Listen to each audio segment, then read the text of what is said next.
Tara, wala na patumpik-tumpik pa. Dahil ngayong araw na ito ay isi-share ko sa inyo kung paano gumawa ng easy, no steam, leche flan. Tara, simulan na natin. Meron ako ditong medium size na itlog, pa pwedeng hanggang large size. Lahat ng ito ay nilagay ko lang muna sa bowl at gamit naman rin sa kamay. Mas madali kasi ako nga magtanggal ng egg yolk sa ganitong paraan.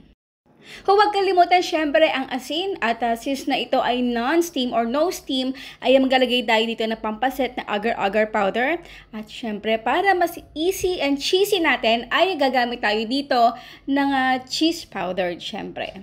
Haluin mo muna natin dito yung condensed milk at kapag nag-well-blend na, tsaka natin dito ilagay yung ating evaporated milk. Again guys wala muna tayo ditong apoy kapag nahalo-halo na natin yung mga ingredients, tsaka natin ito lulutuin over medium-low heat. Naku, napakadali lang itong lutuin. Hihintayin na talaga natin itong kumulo at syempre dapat na continuous sa ating paghahalo para iwas dikit. At nga pala para mas cheesy pa yung ating cheesy leche flan, naglagay lang ko dito ng mga isang sliced cheese na ginagamit natin sa pang-hamburger. Pwede kayong malagay hanggang 2.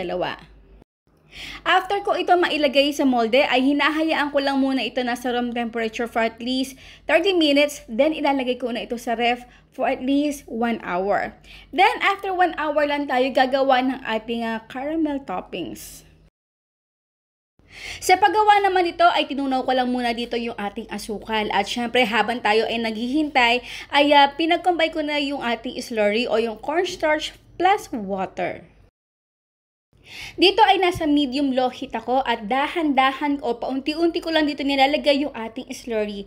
Kasi guys, napakainit niya. Yung usok pa lang yan ay mapapaso na talaga tayo. So, intayin lang natin ito kumulo for at least 1 minute. Then, i-transfer na natin ito sa napalamig na nating cheesy leche flan.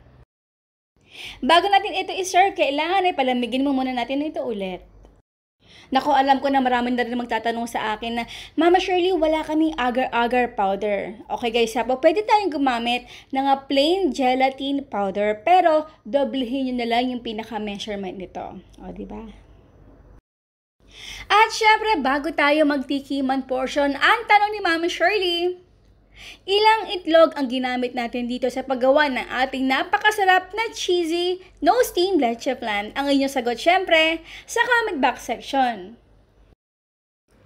Kahit anong araw, kahit anong okasyon ay pwedeng nyo itong gawin dahil konti lang yung ingredients na ginamit natin compare sa nakasanayan na nating ingredients na leche flan na 12 pieces na egg yolks, 24 pieces na egg yolks. Ito kasi 4 na piraso lang. O diba, napakadali. Mas mura pa kaysa sa yung nakasanayan na natin. And now is done our super easy, cheesy, no steam leche flan. Ang ating outro, keep safe, be healthy, and be happy. Bye! Enjoy with limitation.